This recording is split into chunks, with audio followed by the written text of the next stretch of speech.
CM Revanth Reddy ఇచ్చిన మాట నిలుపుకున్నారని TPCC అధికార ప్రతినిధి గౌరీ సతీష్ అన్నారు. ఉస్మానియా యూనివర్సిటీ అభివృద్ధి చేస్తామని గతంలో సీఎం మాట ఇచ్చారని ఇప్పుడు ఆ మాట నిలుపుకున్నారని గుర్తు చేశారు. విద్యకు సీఎం రేవంత్ రెడ్డి ఎంతో ప్రాధాన్యత ఇస్తున్నారని, ప్రజాపాలన ప్రభుత్వం పేదలకు మంచి చేస్తుందని అన్నారు. గతంలో ఓయూకు వెళ్లాలంటే బీఆర్ఎస్ నేతలు భయపడేవారని, కానీ తాము ఇప్పుడు నేరుగా వెళ్తున్నామని చెప్పారు.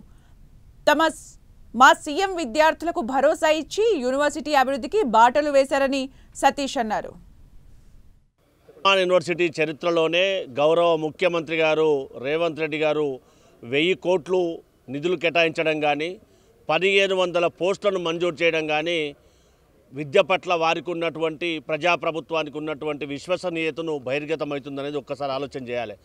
గతంలో 100 సంవత్సరాల సెలబ్రేషన్ జరిగినప్పుడు కూడా మాజీ ముఖ్యమంత్రి గారు తెలంగాణ రాష్ట్రంలో నిధులు నీళ్లు నియామకాల పేరుతో ఏర్పడిన తెలంగాణ రాష్ట్రంలో 100 సంవత్సరాల శతాబ్ది ఉత్సవాలకు వచ్చినటువంటి ముఖ్యమంత్రి గారు కనీసం ₹1 కూడా నిధులు కేటాయించినటువంటి వాళ్ళు మాట్లాడుతూ ఉంటే చాలా హాస్యాస్పదం వేస్తూ ఉంది. ఉస్మానియా యూనివర్సిటీ విద్యార్థిగా గౌరవ ముఖ్యమంత్రి గారికి కాంగ్రెస్ పార్టీ ఎప్పుడు కూడా ప్రజల పట్ల, అట్టడుగు వర్గాల పట్ల కన్సర్న్ ఉన్నటువంటి పార్టీ అని వాస్తవాన్ని గ్రహించి ముందుకు నడవాలని గౌరవ ముఖ్యమంత్రి గారికి సందర్భంగా ధన్యవాదాలు తెలియజేస్తా ఉన్నాం.